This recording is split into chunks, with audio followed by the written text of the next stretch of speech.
Hello, my name is Benjamin Fortier. I'm the creator of Our Story, Rhode Island Combat Veterans.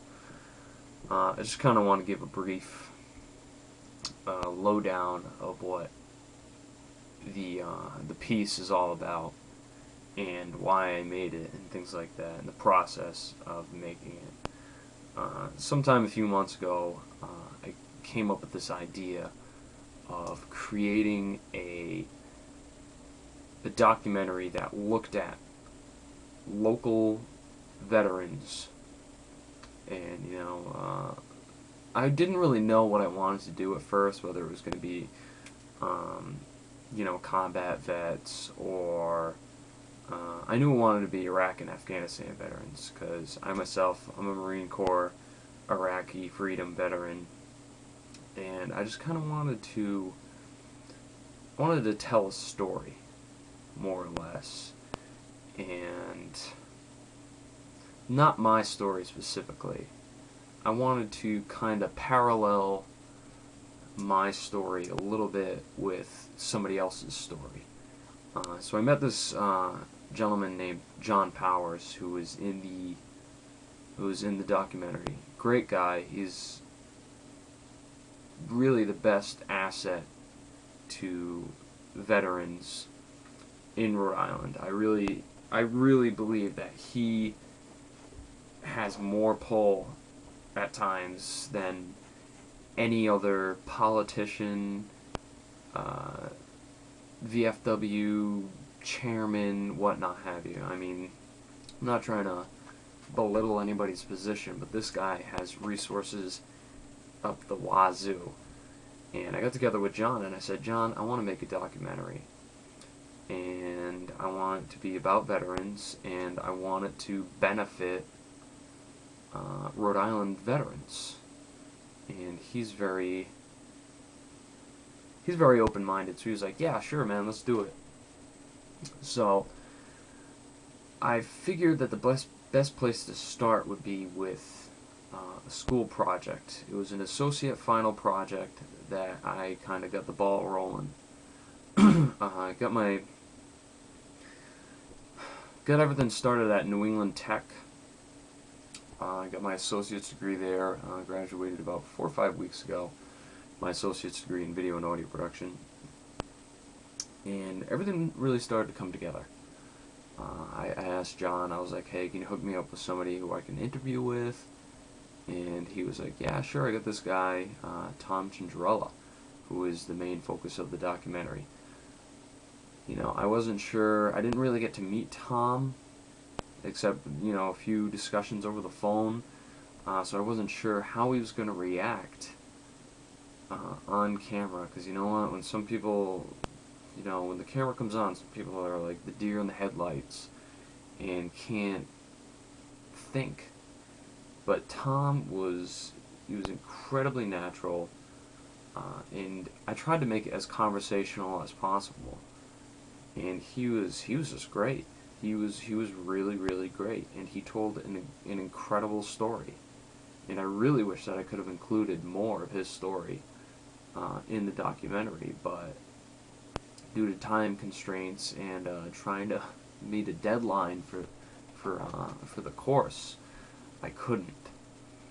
So I did my interview with Tom, and then I did my interview with John, who he also has a plethora of knowledge as far as vets go in Rhode Island. And I wanted to really focus on Rhode Island veterans and combat veterans. I didn't want to interview anybody who hadn't seen combat, because from a veteran's standpoint, someone who has seen combat and someone who hasn't, they're two different types of people.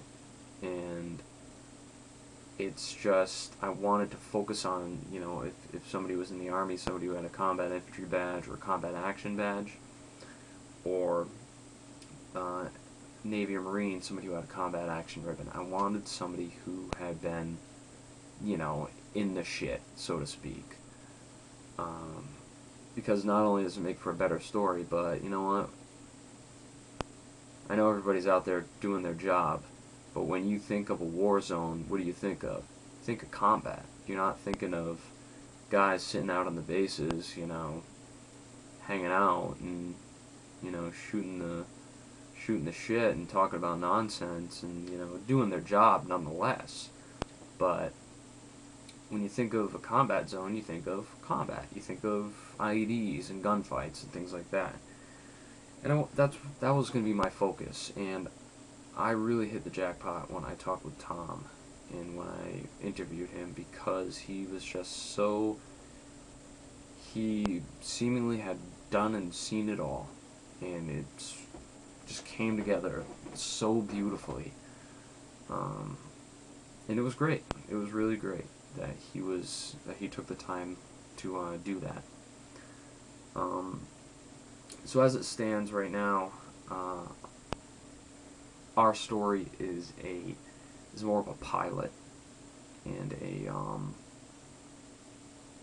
a piece that is going to pick up. It's going to pick up the momentum. I want it to pick up the momentum, and hopefully more will come out of it. Right now I'm working with John to do an infomercial / trailer kind of thing for Student Veterans of America, which is just going to be like a 3 to 5 minute piece. People talking about their experience with Student Veterans of America, what it means to be a part of Student Veterans of America, and why vets should look to the SVA for assistance, especially if they're transitioning back into a college atmosphere, which can be hard. And I missed out on a year of college. I'd planned on going to the Marines, finishing up all my basic schools and things like that, and then checking into my reserve unit and going to school. And unfortunately, the way it worked out was, after infantry school, I was activated like 3 weeks later. Like, I checked into my unit and they were like, okay, you're going to Iraq. And I was like, okay.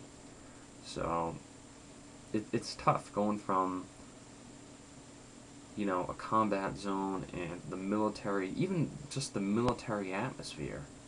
You don't even have to necessarily be deployed. It's just such a weird... It's two totally different types of an atmosphere, and people, especially vets, should look at SVA as a great resource, and it really is a great resource.